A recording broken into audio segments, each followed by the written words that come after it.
दर्शक बंधु आपण पाखरे भी जदि खंडिए मोबाइल अच्छी एवं आपण मैंने जदि सिम व्यवहार करुँच तो प्रत्येक सिम कंपनी तांको यूजर्स को नुआ वर्ष उपलक्षे बड़ झटका देवाक जाउची। हाँ आज्ञा, आपण मैंने जदि पूर्वर केते टंका रिचार्ज करथिले एबे नुआ नियम अनुसार जाकि 2026 मसीहा परठू आपण मैंने जदि एबे रिचार्ज करिवे जनवरी मासठू नुआ रिचार्ज तो केते टंका आपण मैंने अधिक देकी रिचार्ज करिवे आसंतु से विषय आम एबे आलोचना करिबा। तो देखो ये प्रत्येक सिम अच्छी आपण मानकर जियो हो एयरटेल हो वोडाफोन हो किंबा आइडिया हो जिते भी आपण माने सिम व्यवहार करुँच तो आपण मैंने 2025 जिते टंका दे रिचार्ज करथिले 2026 मसीहा जनवरी मासठू आपण माने 16 रु 20% अधिक टंका देके एबे आपण माने रिचार्ज करिवे। तो आसंतु मु आपण मानकु ए वीडियो रे बतई देबी आपण माने पूर्वरु जो रिचार्ज करथिले जेमिति के एयरटेल केते टंका दे रिचार्ज करथिले एवं आपण माने जदि 2026 मसीहा रे रिचार्ज करिवे केते टंका आपण माने अधिक देकी रिचार्ज करिवे। सेही भली आपण माने जदि वोडाफोन यूज करूचंती तो आपण माने पूर्वरु केते टंका दे रिचार्ज करथिले एवं जनवरी मासठू आपण माने केते टंका अधिक देकी रिचार्ज करिवे।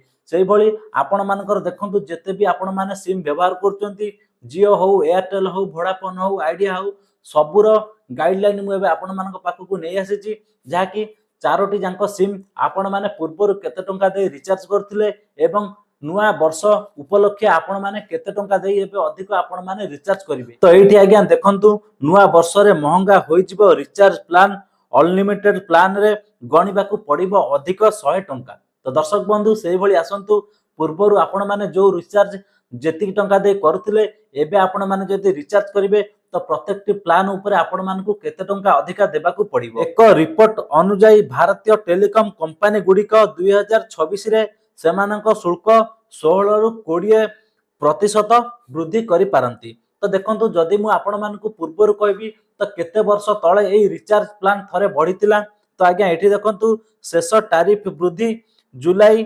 2024 रे होइतिला। वर्तमान 2 वर्ष परे मूल्य पुणी थरे वृद्धि करबाकू जाउछंती। तो आसंतु आमे एबे जानिबा पूर्वरु आपण मानकर रिचार्ज प्लान केते टंका थिला एवं आपण माने जदि एबे रिचार्ज करिवे तो केते टंका आपण माने वैध रिचार्ज रे अधिक टंका देबाकू पड़िबो। तो देखंतु बेसिकली एटी 5G ऊपर बेसी कटकणा देखिबाकू मिलुची।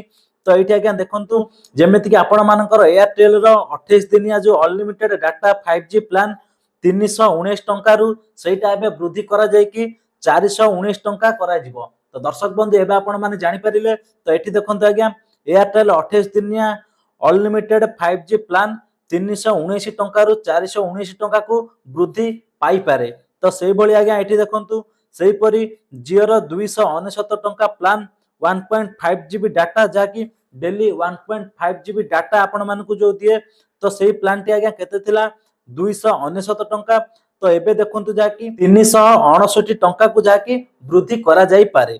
तो सेही भली आज्ञा जियो रो आउ थरे कहि दोची 299 टंका प्लान जोटा आपण मानकर 1.5 GB डाटा दैनिक दिए तो सेटा देखंतु आज्ञा एबे 369 टंका रे पहुंची पारे। एहा सहित 28 दिनिया 5G प्लान 349 रु 429 टंका को वृद्धि पाई पारे।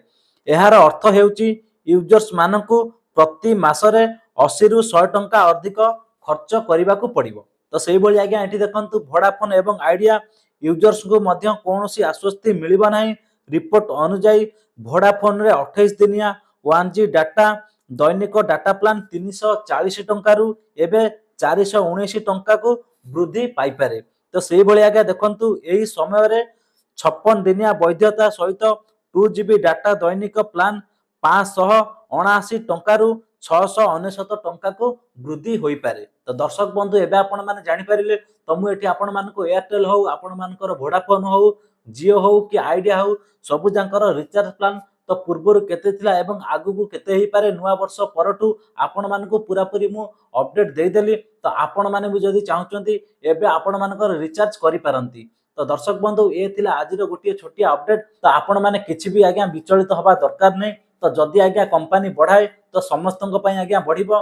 तो जे पर्यंत बढ़ी नाही आपण माने व्यस्त हवा दरकार नाही। एही प्लान आगु को लागू होबार अछि। तो आपण माने निश्चिंत रे रुहंतु एवं जदि आपण माने हम चैनल को प्रथम करी विजिट करचंदी चैनल को सब्सक्राइब करंतु एवं वीडियो को निश्चिंत भाव में सांग साथी को संगे शेयर करंतु। तो एबे विदाय दियंतु। ନମସ୍କାର, ଜୟ ଜଗନ୍ନାଥ।